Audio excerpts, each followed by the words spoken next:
نبی کریم صلی اللہ علیہ وآلہ وسلم نے فرمایا، مجھے دوزخ دکھائی گئی تو اس میں زیادہ تر عورتیں تھیں جو کفر کرتی ہیں۔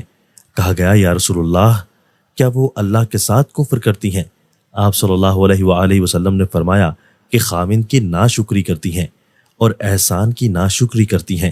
اگر تم عمر بھر ان میں سے کسی کے ساتھ احسان کرتے رہو، پھر تمہاری طرف سے کبھی کوئی ان حل میں ناگواری کی بات ہو جائے تو فوراً کہہ اٹھے گی کہ میں نے کبھی بھی تجھ سے کوئی بھلائی نہیں دیکھی۔ رسول اللہ صلی اللہ علیہ وآلہ وسلم ایک دن حضرت عائشہ رضی اللہ تعالیٰ عنہا کے پاس آئے۔ اس وقت ایک عورت حضرت عائشہ رضی اللہ تعالیٰ عنہا کے پاس بیٹھی تھی۔ آپ نے دریافت کیا، یہ کون ہے؟ میں نے عرض کیا، فلاں عورت، اور اس کی نماز کے اشتیاق اور پابندی کا ذکر کیا۔ آپ صلی اللہ علیہ وآلہ وسلم نے فرمایا، ٹھہر جاؤ، سن لو کہ تم پر اتنا ہی عمل واجب ہے جتنے عمل کی تمہارے اندر طاقت ہے۔ اللہ کی قسم، ثواب دینے سے اللہ نہیں اکتاتا، مگر تم عمل کرتے کرتے اکتا جاؤ گے، اور اللہ کو دین کا وہی عمل زیادہ پسند ہے جس کی ہمیشہ پابندی کی جائے اور انسان بغیر اکتائے اسے انجام دے۔ رسول اللہ صلی اللہ علیہ وآلہ وسلم لوگوں کو کسی کام کا حکم دیتے تو وہ ایسا ہی کام ہوتا جس کے کرنے کی لوگوں میں طاقت ہوتی۔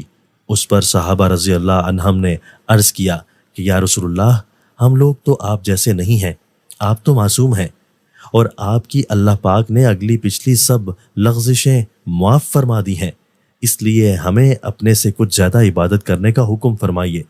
یہ سن کر آپ صلی اللہ علیہ وآلہ وسلم ناراض ہوئے، حتیٰ کہ خفگی آپ صلی اللہ علیہ وآلہ وسلم کے چہرہ مبارک سے ظاہر ہونے لگی۔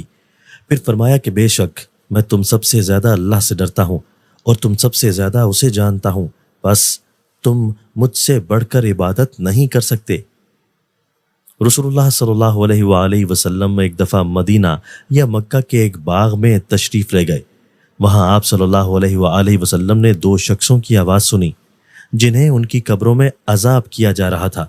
آپ صلی اللہ علیہ وآلہ وسلم نے فرمایا کہ ان پر عذاب ہو رہا ہے اور کسی بہت بڑے گناہ کی وجہ سے نہیں۔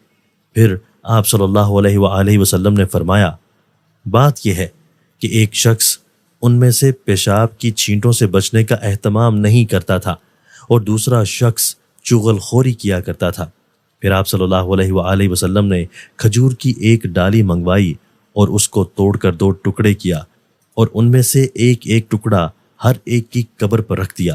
لوگوں نے آپ صلی اللہ علیہ وآلہ وسلم سے پوچھا کہ یا رسول اللہ، یہ آپ صلی اللہ علیہ وآلہ وسلم نے کیوں کیا؟ آپ صلی اللہ علیہ وآلہ وسلم نے فرمایا، اس لیے کہ جب تک یہ ڈالیاں خشک ہوں شاید اس وقت تک ان پر عذاب کم ہو جائے۔